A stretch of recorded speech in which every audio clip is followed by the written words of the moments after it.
¿Cómo obtener el poder de la vida cristiana? Todo lo puedo en Cristo que me fortalece. Cristo es suficiente para poder vencer cualquier circunstancia que me toque en la vida. No necesito más. Pero aquí Pablo dice eso y algo más. Dice que es en la unión con Cristo donde se encuentra su victoria. Es lo que tantas veces decimos cuando nos preguntas ¿qué es ser un cristiano? ¿Qué les dices? Les dices que la vida cristiana no es una religión, entendiendo por religión un ritual muerto en el que simulamos un paripé los domingos y luego el resto de la semana hacemos lo que nos da la gana sin tener en cuenta a Dios y sus consejos, sino que es una relación personal, ¿verdad que se lo decimos muchas veces? Es una relación personal con Dios mismo a través de Jesucristo y de su Espíritu Santo. El Espíritu Santo que nos recuerda todas las cosas, que nos las hace entender y que nos anima a hacerlas. Es una relación. Y cuando yo me relaciono con alguien es porque ese alguien vive. Por eso mi relación personal con el Señor es una relación de vida que hace que su poder esté en mí. El cristiano es alguien que está en Cristo y Cristo en él dándole vida. Por eso no estamos solos en cualquier circunstancia. Por eso Pablo puede decir que el Señor le infunde tal poder que lo puede todo. Recordad que estamos hablando del mismo poder que levantó al Señor Jesús de entre los muertos. Recordad también que esto lo dice un hombre que ha sufrido muchísimo desde que se convirtió y que además está escribiendo esto preso desde una cárcel en Roma. Pablo sabía lo que era el sufrimiento por causa de Cristo, por eso está en la cárcel, por presentar a Cristo a los judíos. Podrías decir que eres capaz de soportarlo todo, pero de verdad, porque tienes en ti el poder de aquel que te sostiene. Esta es la cuestión que ahora vamos a intentar responder, ¿cómo obtener ese poder? Es en esta sentencia donde nos vamos a centrar. En esta sentencia me refiero a este versículo, vemos a Cristo, sí, pero también vemos a Pablo. No solo a Cristo, no solo a Pablo. Tiene mucha importancia esto que voy a decir, porque muchas veces pecamos de lo siguiente. Primero, no podemos hacer el énfasis en el yo, en un yo que todo lo puede. No es difícil, ¿verdad?, para nosotros entender esto, aunque a veces sí que nos cuesta ponerlo en práctica. Esto nos ocurre, la dificultad de ponerlo en práctica, cuando a veces intentamos resolver los problemas en la carne. Surge algo y de repente ponemos toda la carne en el asador, nunca mejor dicho, ¿verdad? ¿Para qué? Para resolver eso que nos angustia, en nuestras fuerzas, con nuestros métodos y sobre todo en nuestros tiempos, sin descansar en Dios y en sus promesas. Pero tampoco podemos anular nuestro yo. No podemos hacer desaparecer el yo. Dios no lo hizo con Pablo. Él lo transformó en una nueva criatura, pero no eliminó ni su personalidad ni su ser como persona única. Y sin embargo, este es otro error muy común entre nosotros, hacer desaparecer el yo de la ecuación. Y no me estoy refiriendo al egoísmo. Desde luego, el egoísmo sí que hay que hacer desaparecer. Estoy hablando de nuestra entidad como personas. Gálatas 2:20, no hace falta que vayáis, lo conocemos perfectamente. Con Cristo, juntamente con Cristo estoy crucificado. Ya no vivo yo, mas vive Cristo en mí. Y lo que ahora vivo en la carne, ahí sigue estando Pablo, lo que ahora vivo en la carne, lo vivo en la fe del Hijo de Dios. Aquí Pablo no elimina su yo, sí que nos dice que es ahora Cristo el que vive en él, pero Pablo sigue viviendo como un ser diferente a Jesucristo. Dios no ha convertido a Pablo en un autómata sin voluntad para poder decidir lo que debe hacer o no. Eso no es el cristianismo. No somos autómatas sin voluntad. Eso no es lo que Dios quiere para su creación más amada. Si no, nos hubiese hecho como máquinas para que le amásemos sin más, ¿verdad?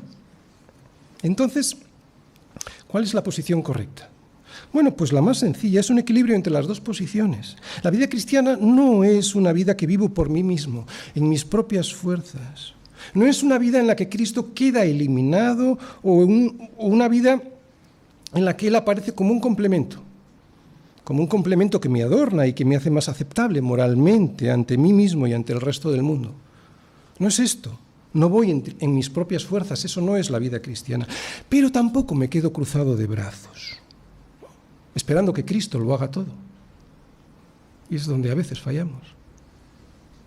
Si Dios quisiera esto último, al convertirnos, nos hubiese anulado como personas, y sabemos que Dios no lo hizo así porque a veces todavía nos rebelamos contra su voluntad. Así que seguimos siendo personas con una personalidad propia y única. Vale, pastor, lo entiendo. No soy solo yo, ni tampoco puedo dejar que Cristo lo haga todo por mí, porque eso no es lo que Él quiere. Dígame entonces cómo puedo obtener ese poder que se encuentra en Cristo. Si lo que Él quiere es que hagamos algo, ¿qué es lo que tengo que hacer? Sé que la respuesta a esta pregunta no os va a sorprender. Pero es que lo que os voy a decir no lo solemos hacer como lo debemos hacer. Si lo hiciésemos con pasión, por eso quiero que estéis muy centrados en lo que vamos a escuchar ahora. Si lo hiciésemos verdaderamente con pasión, con verdaderas ganas de vivir la vida como Cristo quiere que la vivamos, entonces sí que podríamos decir, como Pablo dice, todo lo puedo en Cristo que me fortalece. ¿Y qué hay que hacer? Tenemos que orar, tenemos que tener comunión con Dios, y tenemos que hacer lo que Él nos dice que tenemos que hacer. Tan simple como esto y tan difícil. Orar. Tenemos que clamar. Tenemos que clamar por este poder. ¿Para qué? Para que nos fortalezca en cualquier situación de la vida. Pablo se lo pidió así a Dios por los Efesios, ya lo hemos leído antes. Hermanos, estoy orando por vosotros para que lleguéis a conocer la supereminente grandeza de su poder para con nosotros, los que creemos, según la operación de su fuerza, la cual operó en Cristo, resucitándole de entre los muertos y sentándole a su diestra en los lugares celestiales. Tenemos que orar, ¿verdad? Así que tenemos que orar, pero además de orar pidiendo poder y capacidad para soportar las pruebas, tenemos que hacer algo más. Tenemos que tener una más y mejor comunión con Dios. Tener comunión con Él. Tenemos que descubrir a través de la relación con Dios, a través de la relación con su palabra, lo que Cristo puede hacer en nosotros. Debo pasar más tiempo con Él, sí, pero de verdad. No para salir del paso y poder decir que esta mañana ya cumplí. ¿Verdad que lo solemos hacer así? Comunión con Dios es ir a Cristo. Comunión con Dios es pasar tiempo con Él. Comunión con Dios es meditar en Él para llegar a conocerle cada día mejor. Y esto no lo hacemos. ¿Cómo vamos a tener poder? ¿Es tu ambición llegar a conocerle? Desde luego para Pablo sí. Él deseaba ser hallado en Cristo a fin de conocerle, para que al conocerle pudiera llegar a conocer el poder de su resurrección y la participación de sus padecimientos, llegando a ser semejante a Él en su muerte. Esta es la labor más importante que puedo y debo hacer todos los días. Meditar en Él, concentrarme en quién es Él, adorarle por ello y gloriarme, jactarme en Él. Pero tengo que hacer algo más. Hacer lo que Él me dice. Tengo que hacer lo que Él me dice que tengo que hacer. Así de simple, pero al mismo tiempo así de complicado. Lo sé. Sin desmerecer los anteriores puntos, debemos saber que es aquí donde debemos prestar más atención, porque es aquí donde somos muy dados a justificar nuestras acciones y omisiones.